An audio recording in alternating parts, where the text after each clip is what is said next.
The 2025 NBA draft is almost a month away as the first round is on June 25th, and the Heat have a pick in the first round courtesy of the Golden State Warriors. And on today's show, we're going to look at every single mock draft that came out after the lottery on Monday night on May 12th to see what prospects could be in Miami's range, what experts are thinking. Remember, the Heat have the 20th pick, as I mentioned, via the Golden State Warriors, that Jimmy Butler trade. They did not have a lottery pick after they made the playoffs, after being in the NBA play-in. And there is still some good prospects that will be on the board for Miami at pick 20, at least in my opinion, that could impact the Heat this season as well as be building blocks for the future if they ultimately keep the pick. So let's talk about some of these potential prospects. And we're going to look at 5 different players from 5 different mock drafts. And I'll tell you what, folks, not often do you look at 5 mock drafts and all 5 of them from probably the most well-respected mock draft people in the business, and they have different players for the Miami Heat. Liam McNeeley from UConn from ESPN, Noah Penda from France from Yahoo, The Ringer had Will Riley, the guard/forward from Illinois, Bleacher Report had Ben Saraf, the guard from Israel, and then No Ceilings NBA had Asa Newell, the forward/center from Georgia. And in a second, I'm going to go through my ranking of these players on which player I would like the most on the Heat compared to the least likely out of these 5 mock draft players and talk about them more in depth. But make sure you are subscribed and make sure you join the notification gang here because we're dropping daily content on the Heat, around the draft, trade rumors, and more. So if you never want to miss a piece of Miami Heat news and content, hit that sub button and make sure you have no notifications turned on. If I'm going to be honest, and I'll talk more about it at the end of today's show, but when I look at these 5 players that had been mocked to the Heat, I'm not that thrilled with them, if I'm going to be honest. And I know it's crazy to say that, but they are just probably, these 5 players, not in my top 5. Not one of them. And that's a little disappointing. I think of guys like Rasheer Fleming, Nick Clifford, Thomas Sorber, LeBaron Philon, Tahad Pettiford. Those 5 guys I wouldn't solidify in my top 5 right now, but they're certainly higher than the 5 names that we're talking about today. And in most of these mock drafts, the 5 names that I mentioned were still on the board in those mocks. So it's a little bit of an interesting conversation to be had with why they were not picked to Miami and these 5 players we're talking about were. But the number 1 player out of the 5 that goes to the Heat that I would have on my big board, probably the highest, is Asa Newell, the forward/center from Georgia. This one's coming from No Ceilings NBA. And quick little brief scouting report on Asa. He's an athletic big. He plays both sides of the floor extremely well, averaged about 15 points a game for the Bulldogs last season, has versatility on the defensive end. The one thing about Asa is he going to be able to improve his jumper? He showed flashes of being able to do that, which gives him the ability to play the 4 or being a little bit of a floor spacing 5. But his foot speed, his jumping, it is intriguing as an option to be in that young front court rotation behind Bam Adebayo and Kel'el Ware. And he measured in at the NBA Combine this week at 6'9" barefoot, so that probably tells you he's 6'10" and change, 6'11" with shoes on, which is how most of these players look on the court anyway. But decent wingspan, nothing crazy. So he's got a +2 wingspan. He's got good weight to him. So it's not like he's a thin, frail guy that if the Heat drafted him, like last year with Kel'el Ware, we'd be saying, oh, he's got to put on weight. No, Asa can hold his own due to his frame and physicality. And he had an okay season for the Bulldogs last year. Like I mentioned, 15 points a game, 7 rebounds. He started off the year extremely well. Thought he trailed off a little bit towards the end of the season. Georgia made the tournament, but didn't really do much. And you see it. He's able to shoot it a little bit, 29% from beyond the arc. But I wouldn't say it's a consistent jumper at this point in his career. Something that he's definitely going to have to improve on. He's a good lob threat as well. It's going to be interesting to see how he ultimately goes in the draft because some people have him as a early 20s, mid-20s prospect. Some people think he's a late lottery guy. Earlier in the season, like I said, before he trailed off at the end of the year, he was getting top 10 buzz, where teams in the 6 to 10 range were consistently picking him in mock drafts. That came back in probably like December, January, early February. So it's definitely interesting to see how he slipped a little bit. Other prospects have rose. Newell, though, out of the 5 players we're talking about today, would definitely be my top option and would be a really good addition to the Heat front court. All right, name your top guy, though. Like I said, none of these guys would be mine, but who is your top NBA draft target for the Heat as they have the 20th pick? Let me know your thoughts down in the comments section. Doesn't have to be any of the guys we're talking about today. It could just be in general. Mine is Rasheer Fleming or Nick Clifford, but let me know yours. All right, let's move over to number 2 on the list. That would be Ben Saraf, the guard from Israel. That pick was made by Bleacher Report. This is a player that has been linked to Miami in the past. Actually, when they had 2 first-round picks and we did a mock draft reaction from ESPN, they had the Heat taking Derek Queen. That was when they were still having a lottery pick. And then Saraf, who I actually am becoming a fan of. I wouldn't put him as one of my top guys. I'd rather have LeBaron Philon or Tahad Bedford if I'm talking guards over Saraf. But he's a player that is very crafty. He's a good pick and roll ball handler, hits that roller very nicely, can whip it across the court if you see the weak side collapse to defend the roller and hit that corner 3 guy. He's a crafty scorer that knows how to get to his spots in the mid-range. When I watched a little bit of his film, I get reminded of Goran Dragic in a way, and maybe it's because they both are lefties who have high arcing jump shots, but I do see the ability to get to that floater game in the pick and roll. The little bump,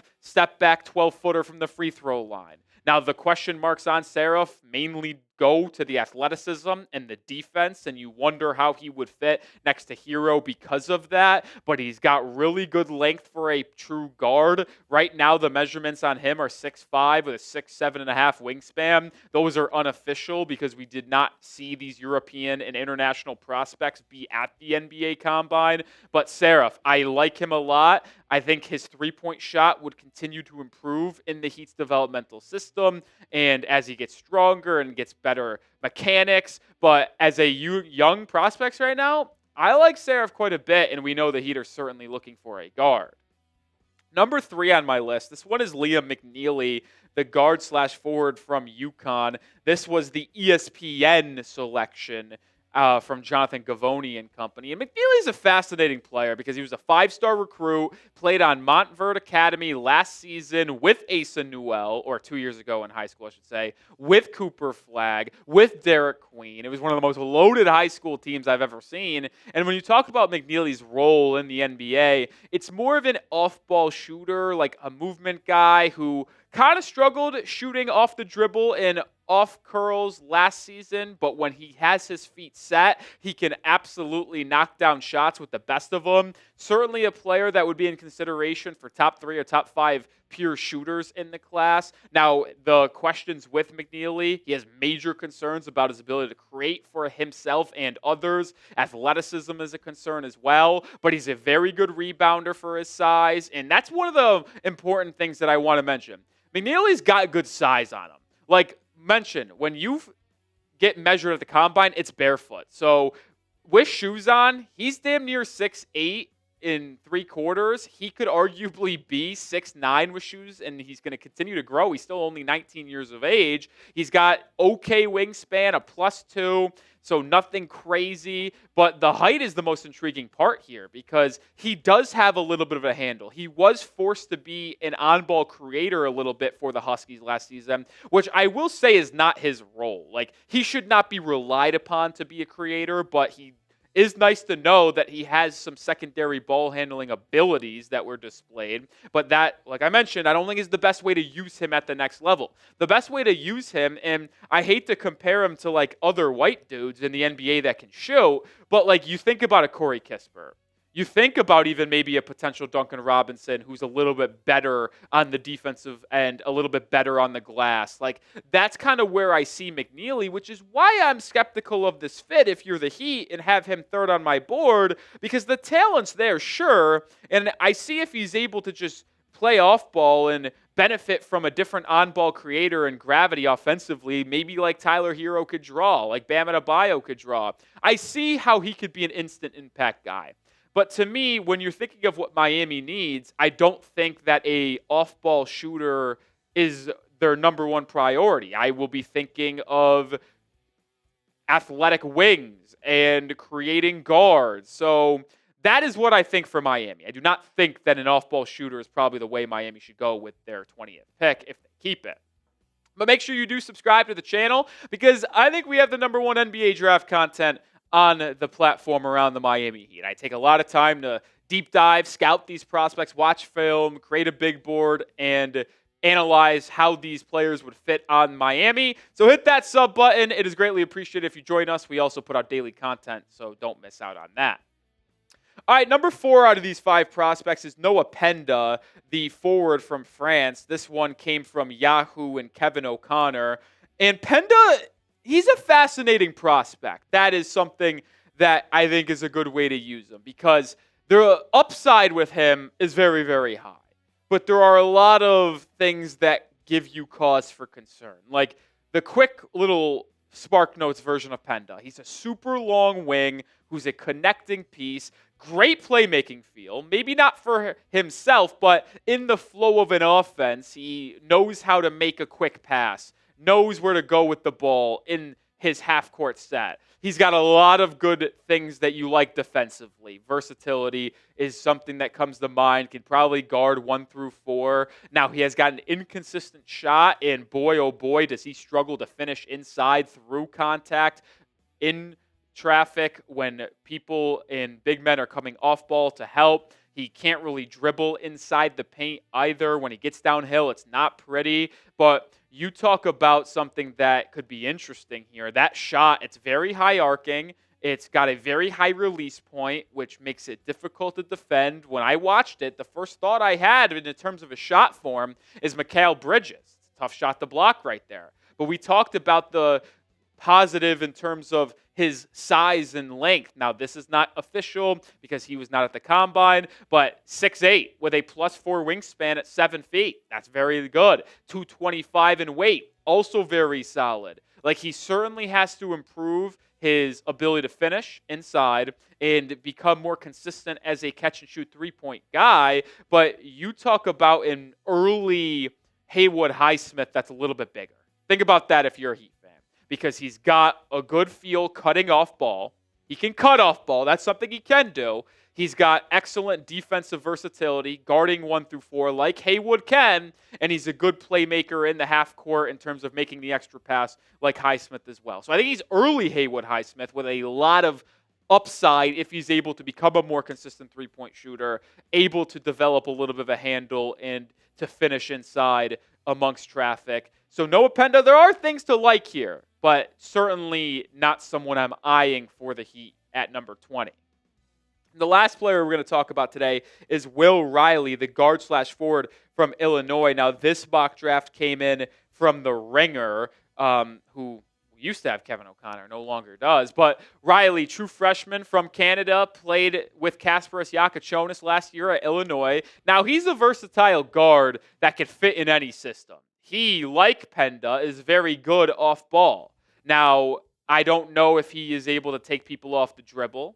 The shooting is a little bit of a question, but he is certainly a good playmaker and an off-ball creator as well. He knows when to cut, to either draw in a different defender or to find himself a hole in the defense to catch one on the baseline. Or if Bam, on an example, if a big man like Bam had the ball in the short corner or in the post and they sent a double, he knows when to cut and timely to hit that and then be able to scoop it home with the right hand. Certainly needs to add weight because he's a little bit frail, 185 and change, but you look at his measurements, 6'8" and a quarter without shoes. So he's about 6'9" and a half, 6'10" with shoes on, and this is a guy that plays 2, plays the 3. Certainly can't play the 4 due to his frailness, but definitely is a 2 or 3 at the next level. Wingspan's a little bit of a concern because it's not long, but he did a lot of nice things at Illinois last year. Was it the most like, hey, I really want to take this guy in the first round type of year? No, and I would probably lean other areas and prospects, which is why I have him last on my list of players here, but I certainly am fascinated by Will Riley. I think he could be good in the NBA. I just don't know if it's a player that the Heat should be going after with the 20th pick. And listen, the truth is, these prospects are fine. I like them. But there's just other players that I like more. And I kind of rattled off some names off the top of my head at the top of the show. I'd rather have LeBaron Filan from Alabama. I'd rather have Tahad Pettiford for Auburn. I'd rather have Rasheer Fleming from St. Joe's. I'd rather have Thomas Sorber from Georgetown. I'd rather have Nic Clifford from Colorado State. Now, are all 5 of those guys going to be on the board at 20? No, but I would be willing to bet 3 of those 5 are. Like, Sorber really could be there. Neek could be there. Rasheer could be. Like, all 5 of them. If they were there, it wouldn't shock me. And I have been on record saying if Rasheer Fleming's there, I'm taking him every single time. And if Nic Clifford is there and Rasheer is not, then Nic Clifford's the pick every time. And then we could start to have a conversation of who's there and who's not. But I just think that the options Miami has is endless. And if they keep this pick, I am going to be very excited to see who Pat Riley and Adam Simon ultimately select. A lot of fans want a guard like Walter Clayton, Cam Jones. But I like an all-around two-way type of guy, which could be LeBaron Filan, Rasheer Fleming, Nic Clifford, and not going to go too in-depth about them more here on today's show. But if you want more NBA draft content when it comes to the Heat, follow me over on Twitter at Nic_Rohloff. I'll be having NBA draft prospect deep dives, more news around the Heat, and if you want to be covered on everything, make sure you follow and make sure you subscribe.